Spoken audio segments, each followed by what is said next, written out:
अस्सलामुअलैकुम नाजरीन, आप देख रहे हैं सूबाई रंग न्यूज़ और इंटरटेनमेंट चैनल और मैं हूं मोमना शहबाज। सबसे पहले नजर डालते हैं आज की अहम खबरों पर। हुकूमत और अपोजिशन में मुज़ाकरात का तीसरा दौर कुछ देर बाद शुरू होगा। मुज़ाकराती कमेटियों के इजलास की सदारत स्पीकर कौमी असम्बली अयाज सादिक करेंगे। तहरीक इंसाफ बाज़ाब्ता तौर पर अपने तहरीरी मुतालबात भी पेश करेगी। 9 मई और 26 नवंबर के वाक़यात की तहकीकात के लिए अदालती कमीशन कायम करने का मुतालबा किया जाएगा। हुकूमत चार्टर ऑफ डिमांड्स मिलने पर अपने फैसले से आगाह करेगी।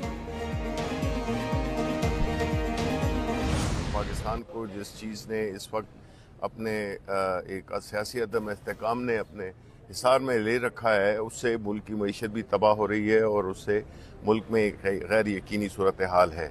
हम चाहते हैं कि जो भी मसाइल हैं, चाहे वो 9 मई का हो, चाहे वो 26 नवंबर का हो, उसके सिलसिले में एक ऐसी तहकीक होनी चाहिए जिस पे कि किसी को ना एतराज़ हो और ना उस पर सवालात उठें। अल-कादिर ट्रस्ट का फैसला जो भी आए, मुज़ाकरात जारी रहेंगे। शिबली फराज कहते हैं पाकिस्तान को सियासी अदम इस्तेहकाम ने घेर लिया। 9 मई और 26 नवंबर के वाक़यात की इंक्वायरी होनी चाहिए ताकि कोई उंगली न उठा सके। जिम्मेदारान के तयन के लिए ऐसे वाक़यात की गैर जानिबदाराना तहकीकात होनी चाहिए। तमाम केसेस सियासी और बोगस हैं। हमने कभी ठीक इलेक्शन नहीं कराए, इस वजह से यहाँ मसाइल हैं। सुप्रीम कोर्ट ने फौजी अदालतों में सिविलियंस के ट्रायल के खिलाफ अपील पर समाअत जस्टिस हसन अजहर रिजवी ने रिमार्क्स दिए। नेशनल जस्टिस के तहत किसी को सुने बगैर सजा नहीं हो सकती। अदालत देखना चाहती है कि ट्रायल में शहादतों पर कैसे फैसला हुआ। आपसे मिलिट्री ट्रायल वाले केसेस का रिकॉर्ड मांगा था। ख्वाजा हारिस ने कहा अदालत बुनियादी हुकूक के नुक्ते पर सजा का जायजा नहीं ले सकती। मिलिट्री ट्रायल में पूरा प्रोसीजर फॉलो किया जाता है। समाअत कल तक मुलतवी। 26वीं आईनी तरमीम के बाद बेंचेस के इख्तियारात से मुतालिक केस सुनने वाला बेंच टूट गया। सुप्रीम कोर्ट ने केस के साबिक बेंच को ही बहाल करने का हुक्म दे दिया है। जस्टिस मंसूर अली शाह ने कहा कि आज केस नहीं चल सकता, केस को चलाने के लिए नया बेंच बनाना पड़ेगा। समाअत पीर तक मुलतवी कर दी गई। 3 रुकनी बेंच में गुज़श्ता रात जस्टिस अकील अब्बासी को शामिल किया गया था। जस्टिस अकील अब्बासी को जस्टिस इरफान सादत की जगह शामिल किया गया था।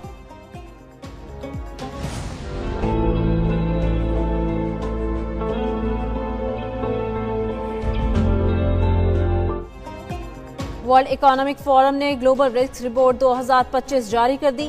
पाकिस्तान की मुआशी सूरत हाल पर काबिल इत्मीनान नुक्ता नजर और एतमाद का इजहार। रिपोर्ट के मुताबिक मुआशी चैलेंजेस के बावजूद पाकिस्तान मुआशी इस्तेहकाम की जानिब बढ़ रहा है। पाकिस्तान ने कड़े चैलेंजेस के बावजूद दुरुस्त इकदाम की बदौलत मुआशी कामयाबियां हासिल की। खित्ते में असलहा की दौड़ के बावजूद पाकिस्तान की मोहताज सोच लायक तहसीन है। दुनिया भर में फौजी बजट में इजाफा हुआ, लेकिन पाकिस्तान असलहा की दौड़ का हिस्सादार नहीं बना।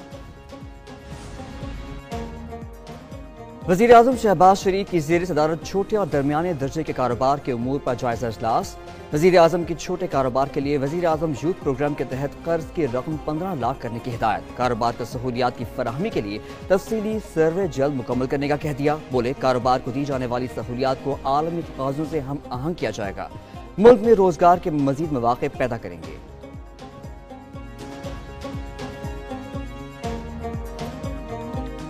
गजा में मजालिम और जहरियत का सिलसिला थम गया। गजा में जंगबंदी और यरगमालियों की रिहाई का मुआहदा तय।